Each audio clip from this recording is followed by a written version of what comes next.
Hello, I'm Amethyst Geodes, and Minecraft 1.17 made some very unexpected changes to the game. And what better way to prove this than by looking at the world record seed. This is a seed that has a stronghold in a ravine at spawn alongside a dungeon with a super close end portal that allows people to beat Minecraft in 3.5 minutes. But if we load up that exact same seed in Minecraft 1.17, you'll see some very interesting things. And that's not just the new glow lichen being found all over the place, including in the stronghold, by the way. Like, look at this. This is not the most expected place in the world, but it's a very interesting place for them to decide to put some glow lichen. And same with, if we look through the rest of this, you'll find it. Wait, what? Is this for real? Yes, it is. There is an Amethyst Geode that is just chilling where the end portal should be. One of the features in this update is they have added Amethyst Geodes, and the things about Amethyst Geodes is they don't care what is already there, they will full on replace it. For real, this seed, the seed that was previously Minecraft's fastest, is now unbeatable because where there should be a silverfish spawner, there's currently some calcite blocks, and where there should be an end portal, there is currently this beautiful sounding but very nightmarish thing blocking the end portal. So this is the first new feature in this update. Did you know Amethyst Geodes will overwrite other structures? It probably isn't meant to be that way, and it's not listed as being that way, but it is that way regardless. But the other interesting change that you might care about, if you're not a survival player who goes to the end too often, is the other thing that makes this seed so interesting, because you can jump straight down into this ravine and find a mob spawner, right? And if I jump down into that same ravine, we'll see there's some copper nearby. Wow, that's changed. But where is my mob spawner? Shouldn't it be like right over here somewhere, like exposed like it was prior? And no, as it turns out, this has been confirmed by the person who runs Chunkbase. For some reason, Minecraft 1.17 has moved dungeons around. I can't tell you why that is. I can just tell you that the Minecraft 1.16 world record seed is no longer useful, and that is going to be really interesting for the future, because when it comes to new features, the delightful sounding end portal replacement that seems to have spawned here is just scratching the surface. By the way, this actually like tears itself into another part of the stronghold over here. Look at that. That is such a crazy large structure that generates after everything in your world, maybe by accident, but either way, it's not on the changelog, and here we are. Because today's secret feature video is mostly focusing on ones that you wouldn't expect. In the days since Minecraft Bedrock, every changelog generally considers every single brand new feature. I mean, it would be an individual developer making a mistake if that's not the case. So today I wanted to highlight some weird features you probably didn't know about in this update, but I also bet you didn't know, for instance, they changed the textures on the ores. Actually, you almost certainly did know this one. It's a really cool accessibility feature that every ore besides diamond has its texture slightly changed, and that's delightful. That's probably the most common texture change you'll hear about, though, because it is a cave update after all. Maybe you didn't hear about the fact that they also changed the icon for the clock. As you can see, the clock is much more yellowy now. I guess it's made from gold, so it makes sense. But they also changed, interestingly enough, at the same time, the texture for the compass. I don't know if I like the new compass. Like, again, it makes a lot more sense. Like, oh yeah, of course, it's very iron-y compared to before. But that is a thing they've changed. Also, did you know, to go back, or perhaps we could say, we'll talk about the other things, because deep slate ores are a thing in this update that you probably are aware of. But did you know this update also added 3 brand new creative only items: deep slate copper, deep slate coal, and deep slate emerald. The reason these are creative exclusive is of course because they'll only spawn above Y0, which is not where deep slate is, except wait a minute, it's 1.17. So these 3 creative exclusive features, because they're only meant to be, you know, that these ores should never spawn where deep slate is, will be creative exclusive after Minecraft 1.18, at least in current plans. However, because deep slate generates in splodges everywhere in Minecraft 1.17, this means that you can find, theoretically, every type of ore, not just redstone, diamonds, and you know, iron like we would have expected before, and the lapis, of course, but also you should be able to find deep slate copper, something that should not be able to exist and won't be able to exist after this update if they follow their current plans. So that is deep slate copper existing at these coordinates. If you want to test that, if you think this is fake, load up this world, look at the ruined end portal, look at the missing, obviously, you know, dungeon, and then come right here and look at the fact that there is deep slate copper, a Minecraft block that shouldn't be able to exist. The same thing should be possible to find coal as well. Oh look, there we go, deep slate coal. And if we go to a mountain biome, we could find some deep slate emerald, which means if you want to find some rare blocks, this update actually has 3 secret ones that are not otherwise findable, and that is incredible to me.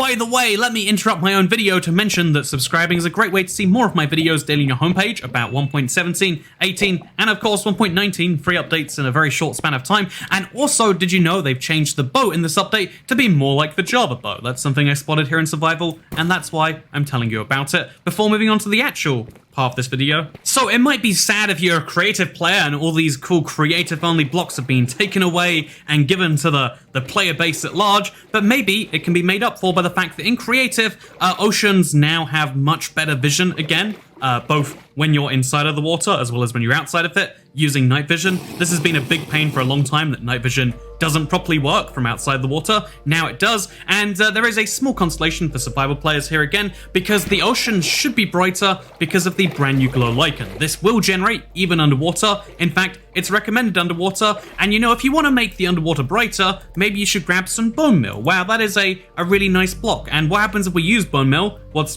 this? Do you hear that? I think you do hear that. Can you hear that noise? It's very interesting, isn't it? Yeah. So there is now a noise for using bone meal. This is one of the just kind of like miscellaneous changes on the changelog they added at the last minute. I really like it. I think the sound design of Minecraft is very good, and that's why I also like the fact that there is a brand new drowning noise. As you can hopefully hear right now, it's got a bit more of a bubbly sound to it, and then also they've added a brand new sound for the freezing effect.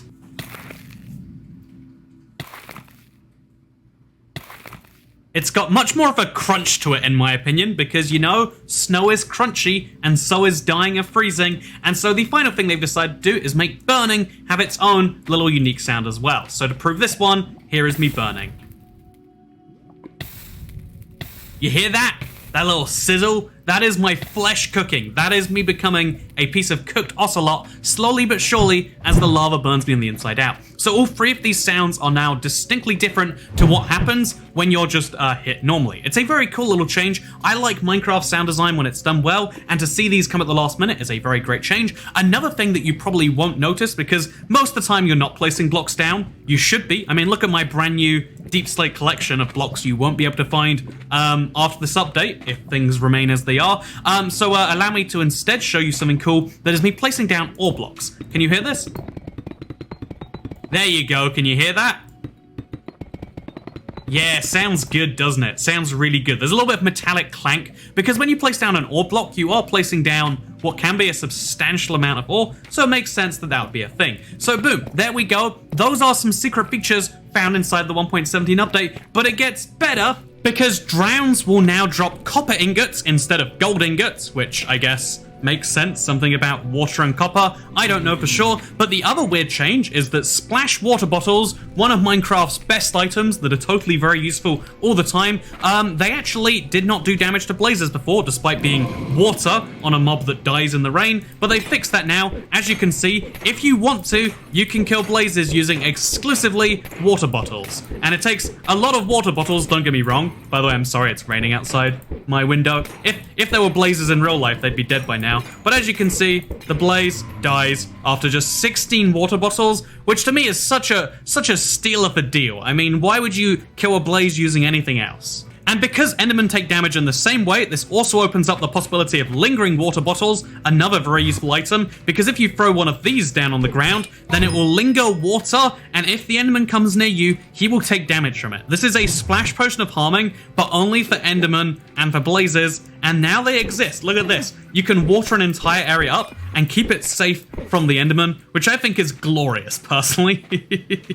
And maybe you disagree. Oh no, just come over here, Enderman. It's real safe. It's real good. You'll like it in the water, trust me. But yeah, more seriously, these are terrible items. Do not actually use them, but you can use them now. It's now your choice to realize these items are terrible, and I think that is what's important. Giving people choices and letting them make the bad ones themselves, and then realizing they shouldn't make the bad decision themselves. So the final one here is a really big deal, because you know these cave vines, which by the way, you cannot find if you look in the creative inventory. You search for cave vine, all you find is a cave spider. Seems real weird, right? And if you try to bone mill it to make it grow, it's not gonna work. Instead, it just grows glowberries on, because hey, here's a fun fact. Did you know glowberries are the same item as cave vines, which means you have to manually place them. You can't bone mill this item, which is a very interesting type in my opinion, but I'm sure there's some very fun things that can be done with that. But yeah, the interesting thing about glowberries is they seem really useless. I mean, they heal this amount of food, and they can be used apparently to